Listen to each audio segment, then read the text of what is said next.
Hi friends, இன்றைக்கி நம்ம பார்க்க போகிறது பீட்ரூட் சப்பாத்தி எப்படி பண்ணுறதுன்னு பார்க்கலாம் வாங்க. என்ன பீட்ரூட் சப்பாத்தியா? எஸ், பார்க்கலாம் வாங்க. கோதுமை மாவு 1 கப் எடுத்துக்கலாம். தேவையான அளவு உப்பு ஆட் பண்ணிக்கோங்க.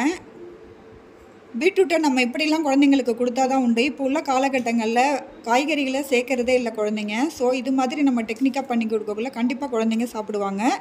பீட்ரூட்டை க்ளீன் பண்ணி அதை கட் பண்ணி மிக்சியில் போட்டு அது கூடவே 2 பச்சை மிளகா, ஒரு இஞ்சி துண்டு போட்டு இந்த மாதிரி அரைச்சி பதமாக எடுத்துக்கோங்க. தண்ணி போட வேணாம், அதில் உள்ள வாட்டரே போதுமானதாக இருக்கும்.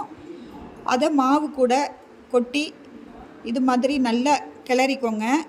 தண்ணி ரொம்ப ஆட் பண்ண வேணாம், ஏன்னா இதில் இருக்கிற தண்ணியே நீர் விடும். ஸோ அதனால் கொஞ்சமாக தண்ணி தெளித்து நல்லா பதமாக இந்த மாதிரி நல்லா பிசைஞ்சு எடுத்துக்கோங்க. பாருங்கள், பதமாக ரொம்பவே நல்லா வந்திருக்குது. இதை நீங்கள் ஆர்டினரியாக சப்பாத்தி கட்டையில் எப்போதும் போல் சப்பாத்தி போட்டு அதை ஹீட் பண்ணி கொடுங்க.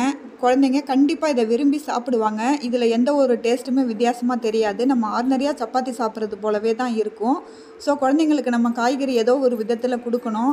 ஏன்னா இப்போ உள்ள காலகட்டங்களில் குழந்தைங்க பீஸா, பர்கர் அப்படி தான் போயிட்டுருக்குறாங்க. ஸோ காய்கறிகளை சுத்தமாக சேர்த்துக்கிறதே கிடையாது. நம்ம இந்த மாதிரி பண்ணி கொடுக்கக்குள்ள கண்டிப்பாக குழந்தைங்க அதை மறுக்கவே மாட்டாங்க. கலர்ஃபுல்லான சப்பாத்தியாகவும் இருக்கும், சாப்பிடவும் ரொம்ப சுவையாக இருக்கும். இதுக்கு ஆர்டினரியாக நீங்கள் செய்யக்கூடிய குருமா, உருளைக்கிழங்கு தொக்கு, எது ஒன்று சாம்பார் எது வேணாலும் தொட்டுட்டு சாப்பிட்லாம். ரொம்பவே நல்லாயிருக்கும். நீங்களும் செஞ்சு பார்த்துட்டு சொல்லுங்கள். இங்கே பாருங்கள், சப்பாத்தி நல்லா கலர்ஃபுல்லாக வந்திருக்குது. தேவையான அளவு ஆயில் போட்டு நல்லா ஹீட் பண்ணி சப்பாத்தி ஆர்டினரியாக நீங்கள் எப்படி பண்ணுவீங்களோ வீட்டில் அதே மாதிரியே போட்டு கொடுங்க. குழந்தைங்களுக்கு இது விளையாட்டுத்தனமாகவும் இருக்கும், ஹெல்த்தியாகவும் இருக்கும்.